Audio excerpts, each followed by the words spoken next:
বোকাজানী আসাম বায়সৰ দৰ্শকসকলক স্বাগতম জনাইছোঁ। আমি এতিয়া উপস্থিত আছোঁ অমৰনাথ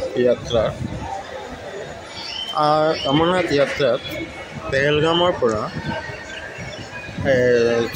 জম্মুৰ পৰা পেহেলগামলৈ যোৱাৰ পথত এটা ভাণ্ডাৰা আছে, য'ত আপোনাৰ বিভিন্ন ধৰণৰ খাদ্য সামগ্ৰী তেওঁলোকে খুৱাই আছে প্ৰসাদত।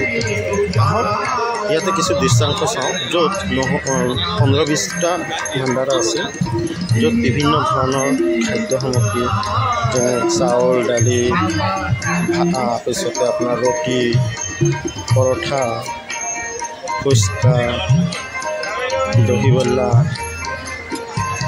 আৰু বিভিন্ন ধৰণৰ চৰ্বত সকলো বস্তু খুৱাই আছে।